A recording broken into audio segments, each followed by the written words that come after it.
দিদিভাই, ভাবছিলাম দুজন মিলে বসে লুডো খেলবো, তা না, তুমি এই রান্নাবান্না নিয়েই পড়ে আছো।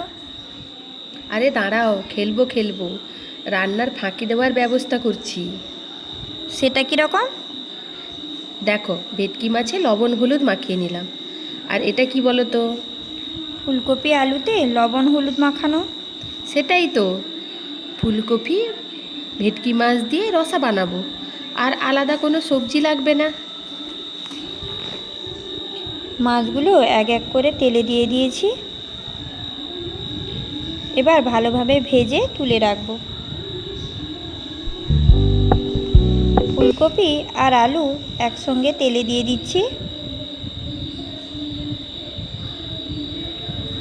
ফুলকপি আর আলুর কালার চেঞ্জ হয়ে গেলে, লাল লাল হয়ে গেলে, তখন ফুলকপি আর আলুকে তুলে রাখবো। আমি ভাজার সময় ফুলকপি আর আলু একসঙ্গে ভাজলেও আলাদা আলাদাভাবে কিন্তু তুলে রাখবো।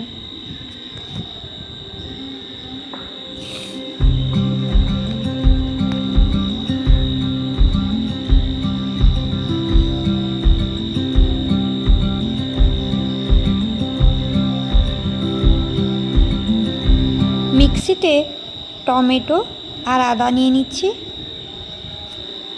টমেটো আর আদার পেস্ট রেডি করে রাখবো।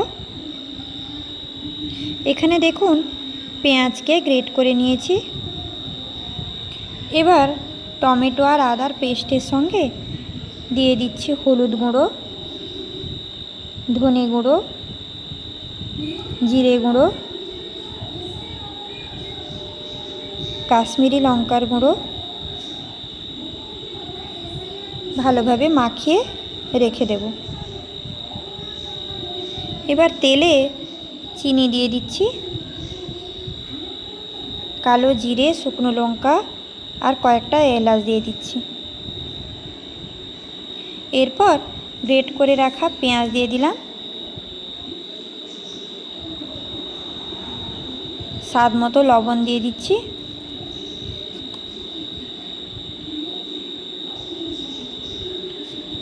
আর দিচ্ছি রেডি করে রাখা মশলাটা। ভালোভাবে মশলাটা কষিয়ে নেব। মশলার তেল ছেড়ে গেলে প্রথমে আলু দিয়ে মশলাটা কষাবো। যেহেতু ফুলকপিটা আমি আগে থেকেই ভেজে রেখেছি, তাই তরকারিটা একটু ফুটে গেলে তারপর উপরে ফুলকপিটা দেব।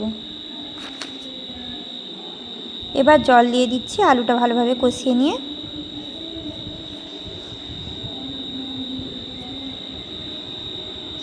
ফুলকপিও দিয়ে দিলাম।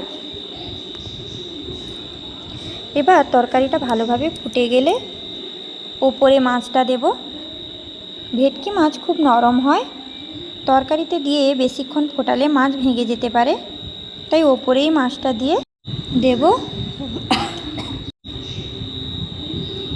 উপর থেকে গরম মশলার গুঁড়ো ছড়িয়ে দিচ্ছি আর দিচ্ছি 1 চামচ ঘি। এবার কিন্তু তরকারিটা সার্ভ করার জন্য পুরোপুরি রেডি। দিদিভাই, এবার চলো লুডো খেলি। হ্যাঁ চলো। আর আপনারা কিন্তু লাইক, শেয়ার আর সাবস্ক্রাইব করে দিবেন।